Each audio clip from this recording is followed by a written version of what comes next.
pagpalang umaga po sa bawat isa sa atin. Muli po ako po yung tatayo sa inyong harapan at isang karangalan po na makadala ulit dito sa Imos. Talagang ano po, bilang bagong nag-share, nagtuturo, sobrang laking pagbabago na nandahil dito sa ginagawa po natin, nauubligate tayong mag-aral.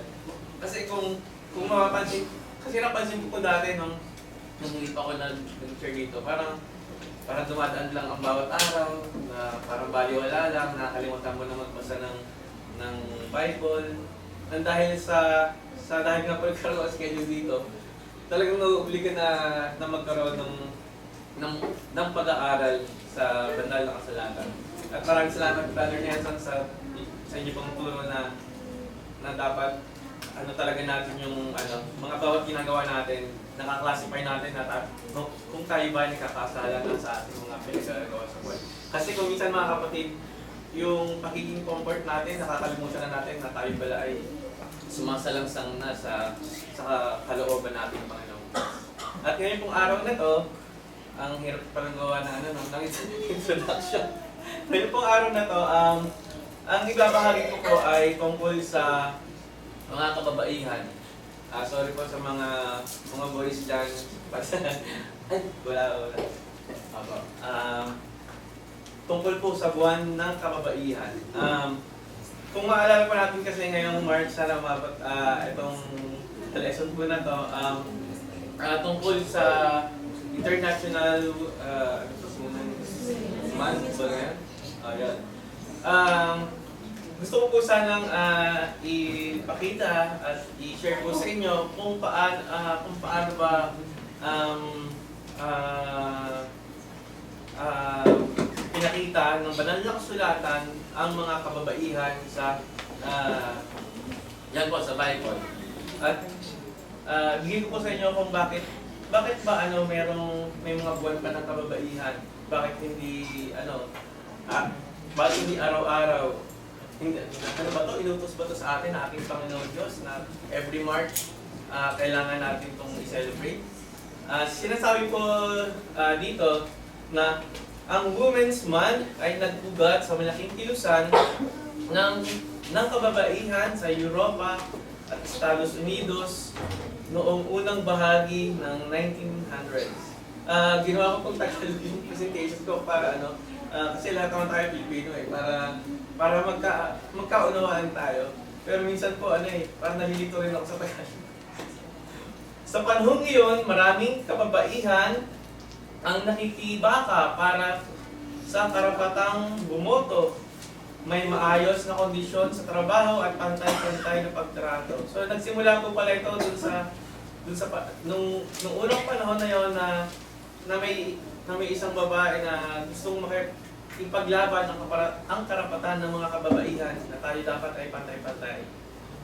Noong 1910, minungkahi ni Clara Zetkin ang pagkakaroon ng pangdaigdigang araw ng kababaihan upang sa isang komperensya. Dahil dito, nagsimulang ipagdiwang ang International Women's Day noong March 8, 1911. So doon po pala nagsimula yun, noong 1911.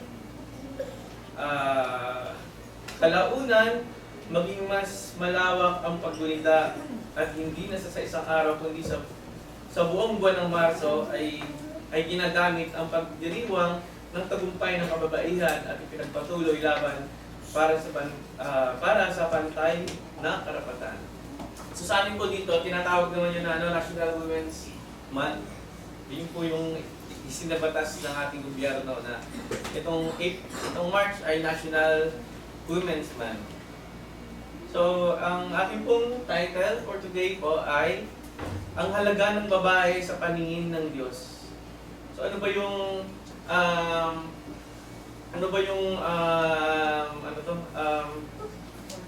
role ng mga kababaihan sa paningin ng Diyos sa atin dito sa sanlibutan ito?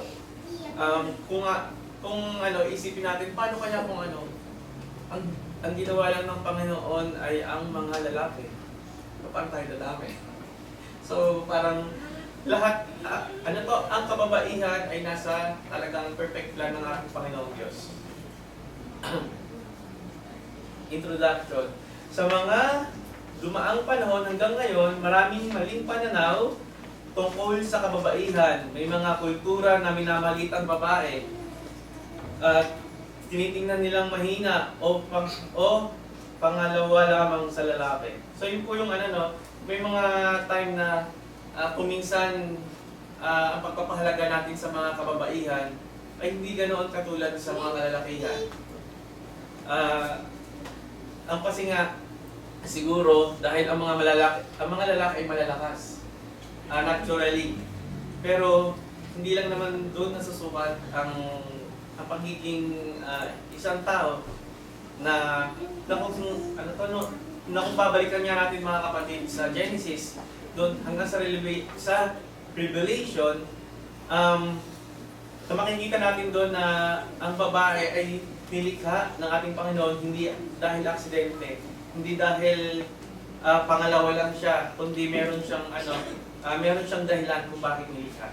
At yun po yung gusto kong ibahagi sa bawat isa kung bakit may babae pa sa panahon natin.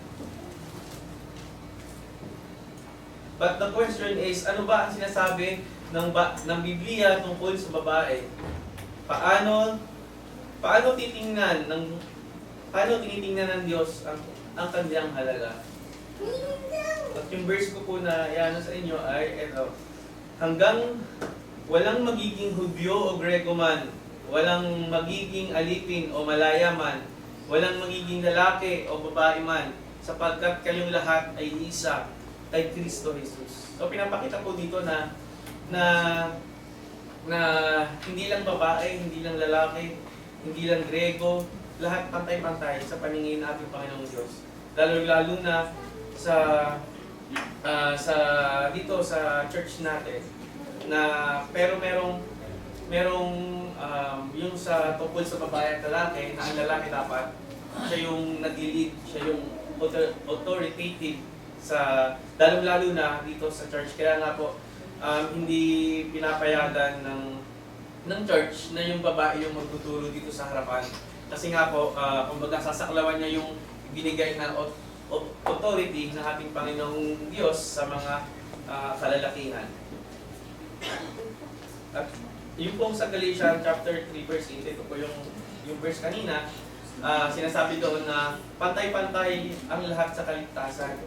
Hindi porket lalaki ka, ikaw lang yung maliligtas. Hindi porket Grego ka o Hintil, ikaw lang yung maliligtas.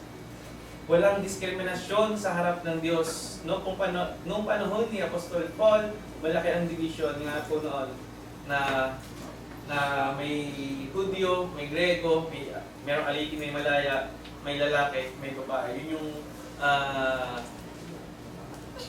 nung unang panahon na binali naman ng mga apostol na dapat lahat po tayo ay pantay-pantay. At sinabi nga din po ni Pedro doon sa Acts 10 verse 31, nagsimula magsalita si Pedro at kanyang sinabi, tunay ngang nauunawaan ko na walang kinikilingan ng Diyos. So wala siyang pinapaboran, wala siyang favoritism. Hindi porket lalaki ka, ikaw lang yung maliligtas dahil ikaw yung binigyan ng authority na maging mataas sa lahat ng ikaw yung magmamanage ng family mo. Kaya dapat sa mga girls, kung pipili kayo ng na magiging partner nyo, sana yung magkapareho kayo ng pananampalataya, kasi darating yung panahon na parang mahirap, pero tayo naman siguro kung kayo ay parehong naniniwala sa Panginoong Diyos.